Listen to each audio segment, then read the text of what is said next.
Hey guys, thank you for joining us today. It is my privilege and honor to relay a message about the topic of denial. My name is John, and I am a recovered alcoholic and drug addict. And it's an amazing topic of denial because it's something that we all all probably have heard. It's a topic that um, we can easily see on other people, but we can't see it on ourselves. So I'm just going to explain what denial is, kind of the forms of denial that a lot of us could probably relate to, and then just how denial looked in my life. So I just wanted to read an excerpt out of a book, the big book, and it's called, it's a story about crossing the river of denial.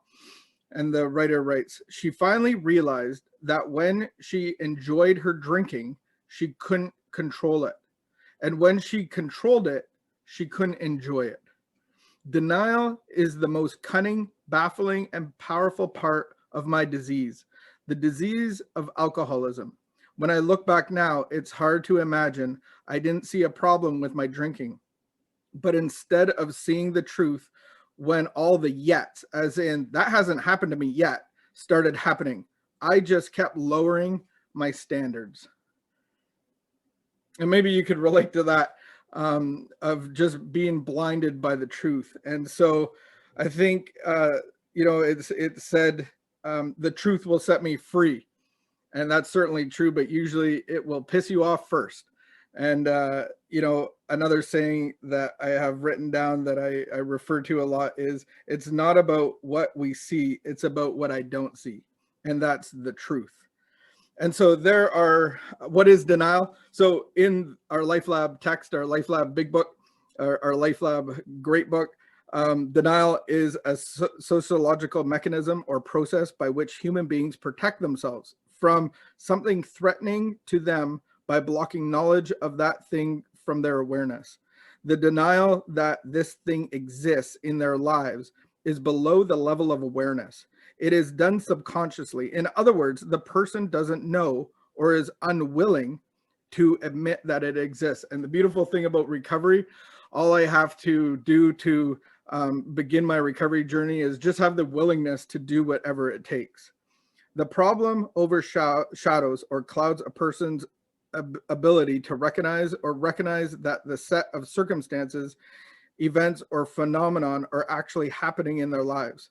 It impairs judgment and results in self-delusion, which locks the individual into an increasingly destructive pattern. So denial is a psychological mechanism that actually protects yourself from getting healthy and making great choices. And our minds are set to this destructive pattern of living, whether it's in addiction or with relationships. We get a reward out of it. And so your mind has actually protected that behavior to continue happening. So it's an amazing defense mechanism of something that you don't even have.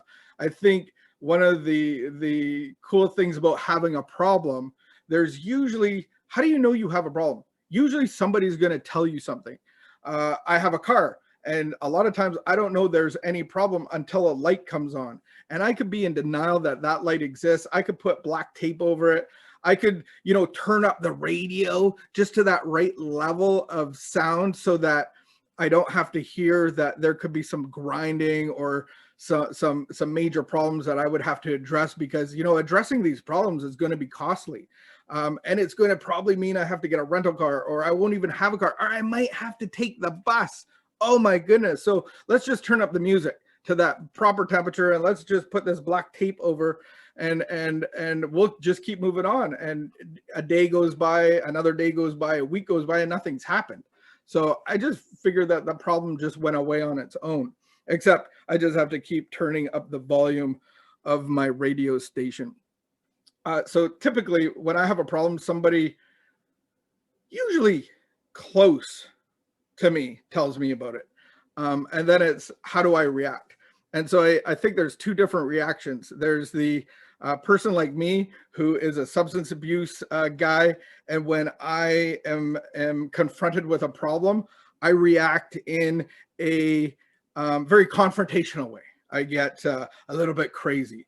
But then there's that other side of a person's personality, and you could see that in a diabetic or somebody with heart disease, and they have serious consequences to whether their lifestyle of overeating or eating badly and not exercising. Some people, you're born with that and grow into that. And maybe a big problem happens. You go to the doctor, you get diagnosed, you might even have heart surgery, or something like that. And you are told to make these changes in your life and you'll live a happy, long life.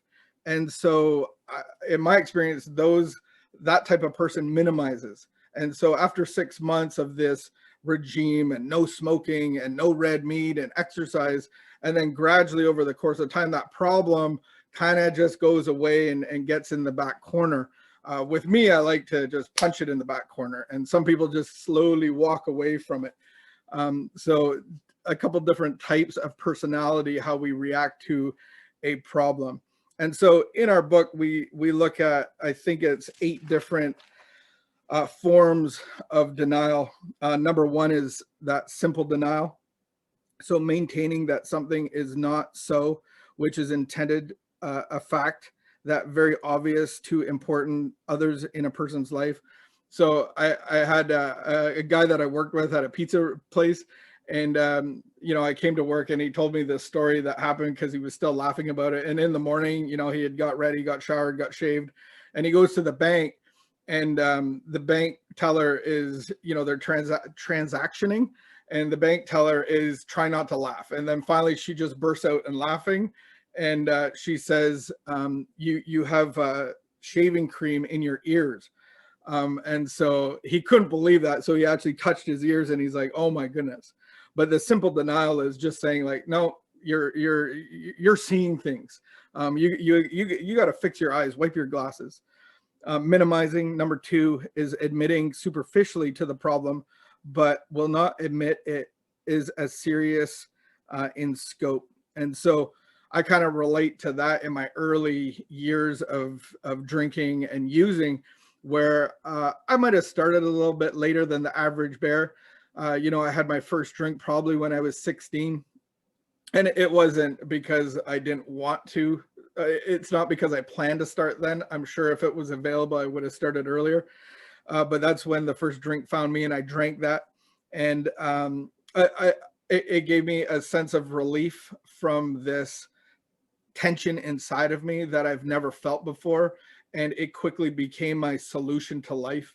And so when I was 19, I was a couple years into my drinking. I was confronted with the people that love me the most, my parents. And so I came home one afternoon. I'd probably been out for a couple of days, and I came home and I had a car and a job and a roof over my head and clothing. And I was confronted. They told me to sit down in the living room, and they put, I think it was like 4 or 5 pamphlets on the table. For those, we live in a paperless society now. So pamphlets are folded pieces of paper, and you open them up and they give you information. I'm just being funny. But they had these pamphlets there, and they were all rehabilitation centers. And I'm like, I was offended. I'm like, you're telling me your beloved son that you would send away and label him as an alcoholic or drug addict? Like, you should be ashamed of yourself. And to me, it was like, yeah, I do this behavior and I get into trouble, but boys will be boys.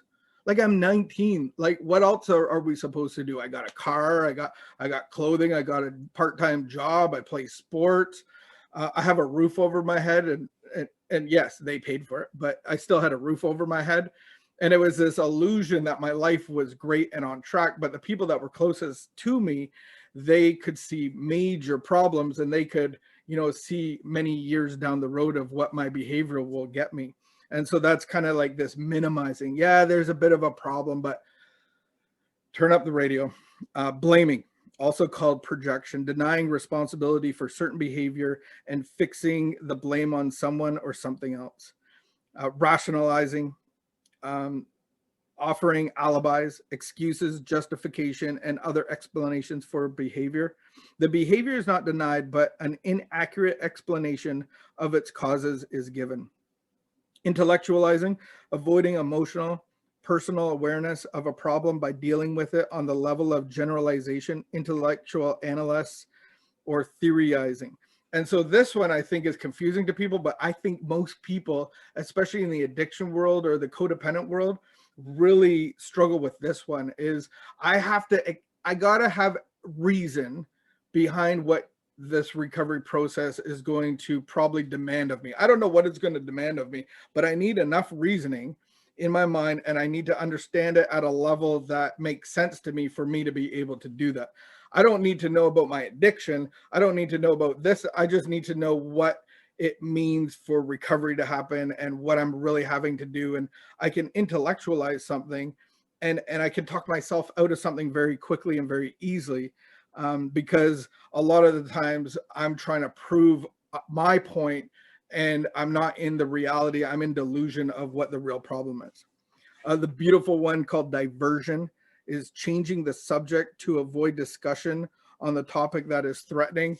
I see people in a healthy way using that one, and it makes me laugh every time, because you're going down a road of conversation and they just steer it the other way. And I think at some level that can be a beautiful thing, but in denial, when somebody's pointing out a problem or a problem is becoming apparent to you, switching the subject is a very common way of not addressing something. And then my personal favorite one, this is the one I gravitate to, is hostility. Becoming angry or irritable when reference is made to the problem causing conflict. This is a defense on to back the challenger off the problem. And so I think all of us, we only use what works. And so if deflection works, or if simple denial works, or for me hostility works, I just kind of get upset and get mad like I did at my parents, and it backs people off. And so then they don't address me. And so people like my parents, they keep pressing in, but the rest of the world don't really like this confrontational approach. And no one really cares that much about me. So they're just going to back out the door and go, okay, you got shaving cream in your ears, but keep on going. I'm not going to put my 2 cents in where it's not welcome. So denial is an automatic behavior. It operates below the level of awareness. The affected individual does not know that he or she is engaging in acts of denial. So also denial is progressive. It gets worse and worse, and you make up elaborate systems of denial mechanisms that pervade the entire personality and become so enmeshed that they are extremely difficult to penetrate. And this is where we get this illusion and disillusion when we are in active addiction. It's so hard to get in there and to be able to guide somebody in the truth. And so one of the things that I've learned is that it's so important to have fellowship. And so it's not the type of fellowship that is like, let's go and do picnics, or let's go and read a book together, and let's go to the mall. It's not like this socializing thing. It's about fellowship. To me, is about people with a common problem seeking a common solution. So you see the fellowship of, let's say the cancer survivors, or people with a certain disease.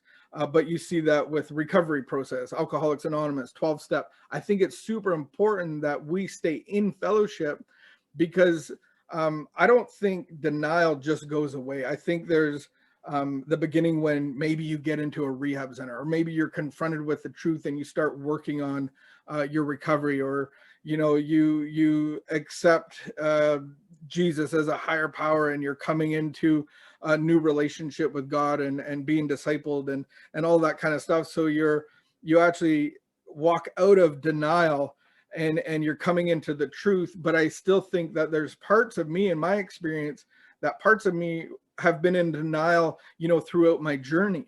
And I remember when I was 5 years into my journey, I remember thinking at 5 years of sobriety, I'm a director of addiction services at a treatment center. I've helped develop that. I'm doing some great things, and man, I got it all figured out. I'm totally recovered. I got no no worries whatsoever. And then through a matter of circumstances, I found myself in a meeting with the board, and I was asked to not work anymore and hand in my keys. And immediately I was hurt. And I said, only Christians would do this to Christians. And do you see the hostility of denial? Because there was a problem. And so I actually got paid to sit on the bench and hand in my keys. And I actually really fought the denial part of it, became a little bit hostile. There was accusations made, but later that they were dropped. But the whole journey that I had to accept is getting out of denial that there were still parts of me that were being run on fear, that were being run on insecurity. And so I didn't know those parts inside of me existed. And I think that's a beautiful thing about the gospel. The good news is that God only gives you so much at a time. I can only handle so much healing at a time. I think God, in a general sense, gives us more than we can handle, so we're reliant on him. But in this sense of the healing relationship, he just doesn't smother me with his love. And that's why I have to stay connected. That's why I have to come out of denial and go, I need this relationship one day at a time, every day.